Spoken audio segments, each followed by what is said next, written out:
I have been on a few farms in my life. It's never been because I want to be there. It's always like I would get like a flat tire, or there'd be a farmer's daughter involved. I can't really see, but that's a leaf, I'm guessing. The nice people who own this farm have given disabled animals a place to live. I don't know what I can learn about disability meeting a one-legged duck, but we're here anyway, and we've already spent the gas money. And there's also going to be a pig. Now I'm starving. We are standing in front of a historical home. We are, yeah. So this house at Tamerlaine Farm was built in 1774. It's historically significant. It was part of the Underground Railroad. Our supporters who help us with Tamerlaine, we give them the whole house. So people will come for a weekend or a week, get to spend time with the animals. Sure. And obviously this farm is a vegan farm. Now, what is the difference between a vegan farm and a regular farm? We just don't use any animal products on the farm.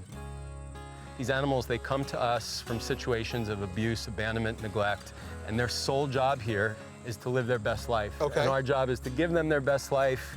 The only thing that they give back to us, and it's not all of them, but a good chunk of them, love interacting with people. Right. We watch people connect with them. We watch people look into their eyes and make the connection that they're no different than this guy, than Tonka over here. Right. Is this the face? Yes, this side is the face. This is the face. Oh, hello. How did this chicken go blind? We don't know why. I took her to the vet, but we couldn't find any long. Do the other chickens, do they know that she's blind, do you think? No, sometimes animal, when they see the weak one, they attack. Wild animal or any animal. Sounds like middle school.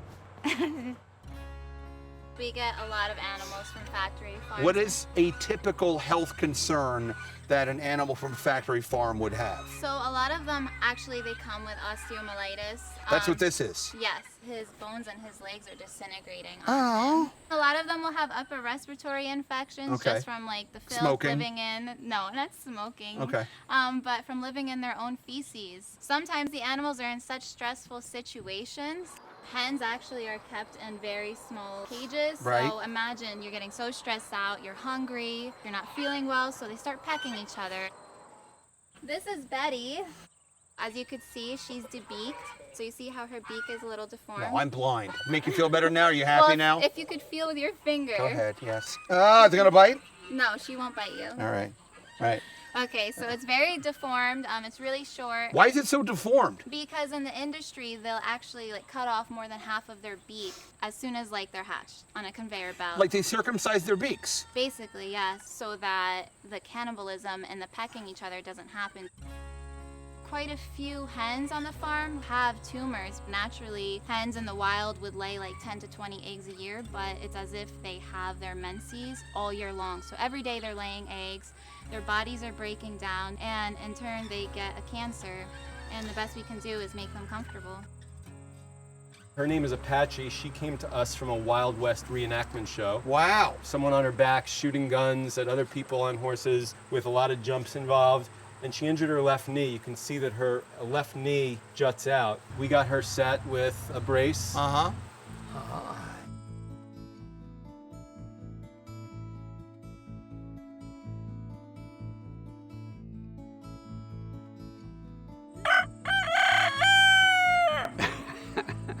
150 roosters, I believe, approximately, and this is my favorite. Look at good. Come on, let's hear another one. Let's hear another one. This rooster is more excited to see me than any other animal on the farm.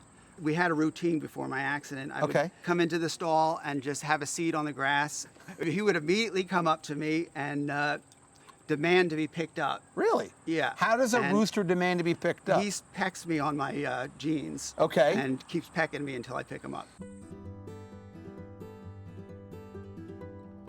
I was on a motorcycle and I was about 3 miles from this very sanctuary, heading over here.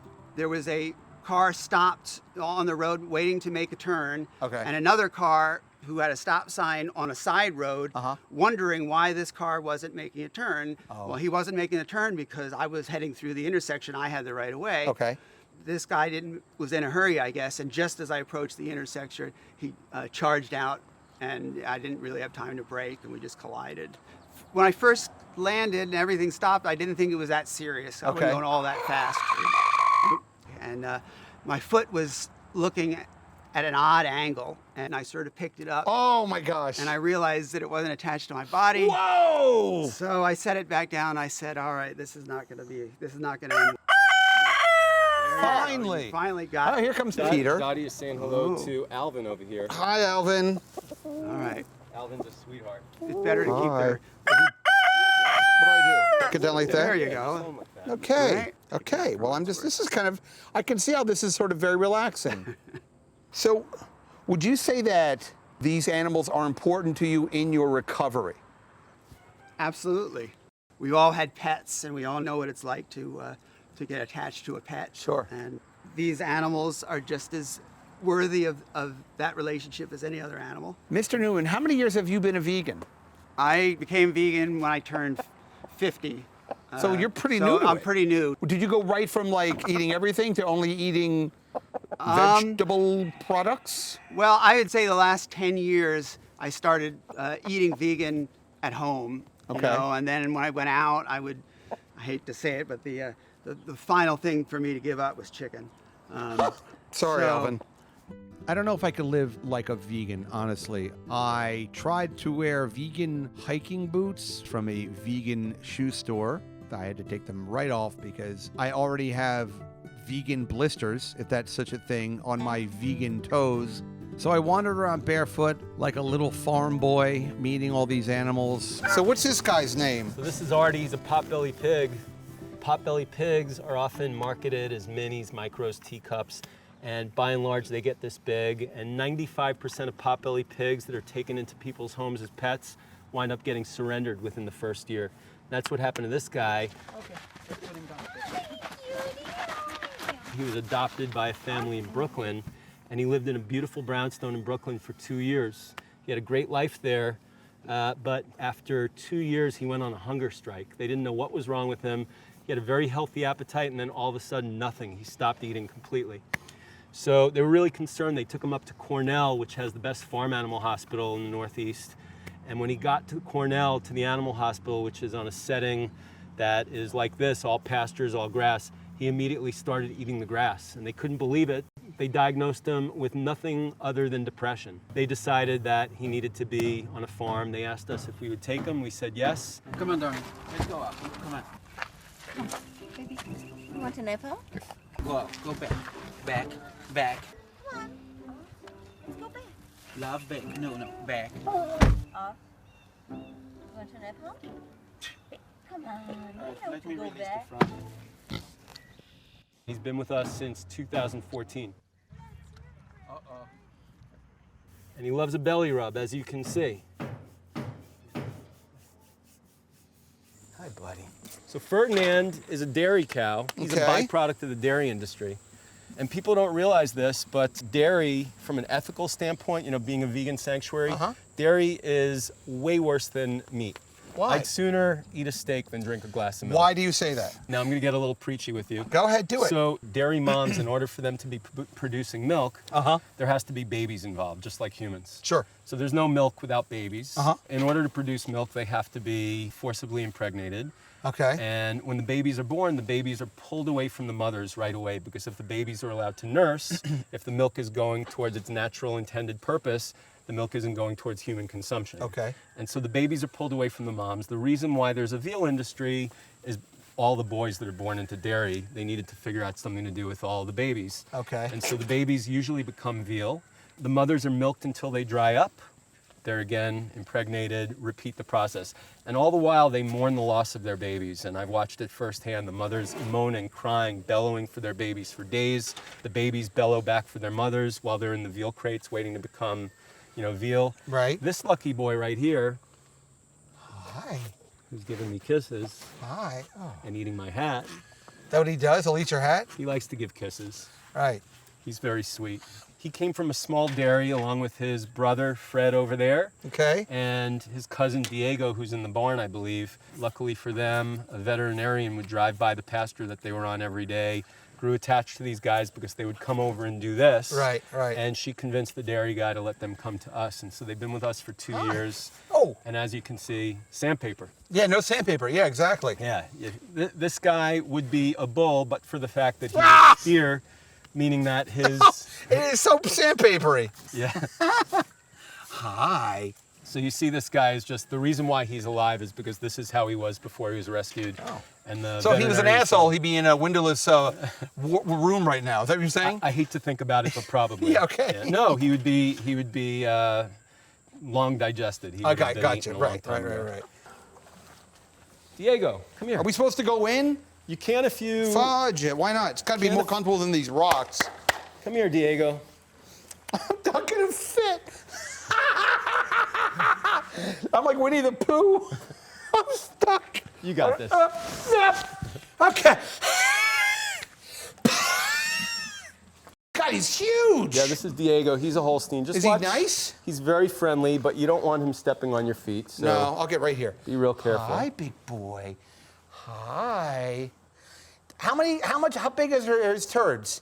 They're pretty substantial. Yeah. Look down. You're standing in one. So, this is the first time you're wearing this prosthetic, and Last week I was supposed to take off with this and start my new life, but I Right. discovered that the wound didn't heal properly, and the doctor took an x-ray and discovered that the bone had splintered out and trying to regrow tried new to bone. find its mate that's Wow, no how longer crazy. attached to How me. wild. We're going to have to see how much the shape changes when they do the Okay. surgery. And it could very well be that this is useless after that because the Is it shape will have heavy? changed.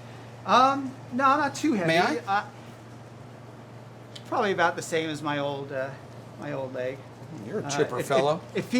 does feel a little heavier, but I'm Does not it have sure a if it's- spring in the foot? Or? Yes, it does. Okay. It does. Okay. And it's a stiff spring, but it's very effective. All right. I'm going to fire it up. Yeah, we'll fire it up.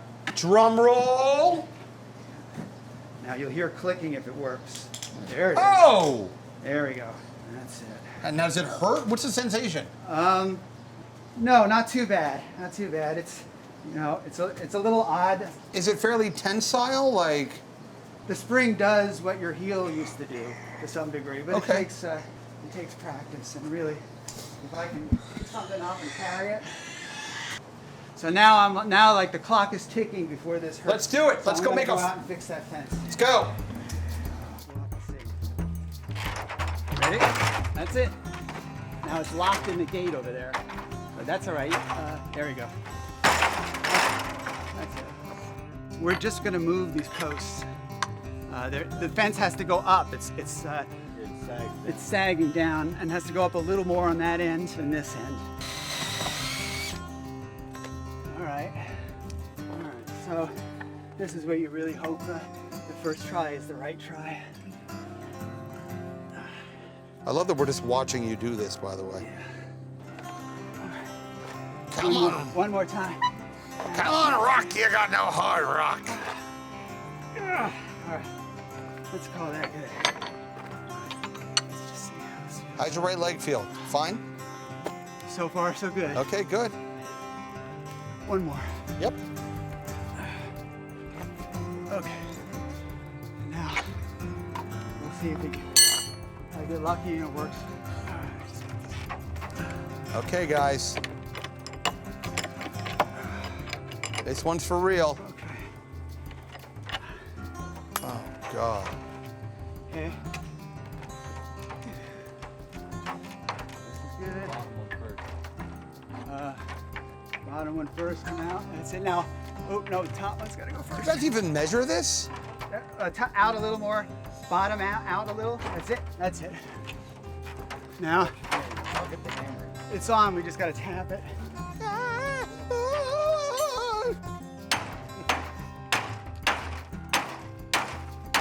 How does it line up over here?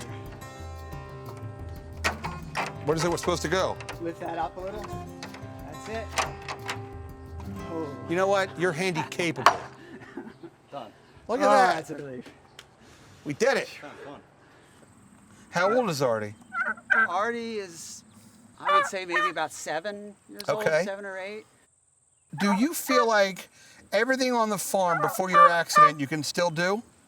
I sure hope so. Okay. I mean, it felt great to fix that fence, and I think that when I get my final prosthetic, it'll be a lot easier to use than the one I had. If I can muck barns and push wheelbarrows and everything, I'll be happy. I'm not an athlete. Now, I know that you're not like a volunteer coordinator or anything, but somebody like myself who is severely, visually impaired, what could I do on a farm like this? That's a good question. And I'm not shoveling pig crap. No, that's true. Can I just drink lemonade and be like, powerful hot day today, mother? There are some animals that just love attention and will just soak up all the attention you give. I don't know why I have an issue about even saying the word vegan out loud. I do feel guilty eating animals. I might be interested in approaching veganism as you would approach a busy highway if you're visually impaired. Slowly. Certainly at least one day a week. Maybe I'm just someone who only eats animals that are jerks. But I'm definitely not going to eat Artie. He is off the menu. Artie, you're safe with me, buddy. Those vegan hiking boots, I gave them to Peter. It's weird giving another man your shoes. What is a common misconception about veganism that you would tell someone who came to you and said, I'm thinking this lifestyle might be something for me? The one that I get all the time is, I love the animals, I'd love to be vegan, but it's so hard. And it is so unbelievably easy. There was a time when it was difficult. People who've been vegan, 20, 25 years, they tell stories about what it was like back then. And the vegan options of things tasted like garbage 25 years ago. Right. Now, you're giving up nothing as far as taste is concerned. Every store throughout the country is stocked with easy products that taste great. And so I would say if someone's interested in doing it, just try it. With my visual impairment that I have been advised to eat a low salt diet, and meat inherently is very high in sodium. I'm not a nutritionist, I'm not a doctor. Again, for me, it's all about the ethics. It has nothing to do with the health benefits. But if there are people who are just looking at plant-based diet for the health benefits, definitely there's reason to look at it. Thank you very much for showing me around, and best of luck. You have a good attitude. I didn't get out of bed for a year with my vision, so. As you had mentioned before, you don't need help getting into the car, and as soon as you walk away, I'm gonna wave, and then my hands are covered in watermelon spit and horse crap, and thank you very much. We're gonna hang out here another hour or so, and we'll catch the late show.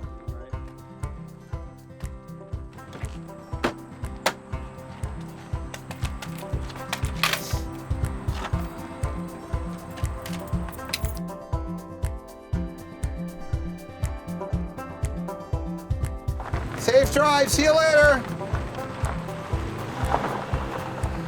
You half-legged, beautiful man, you.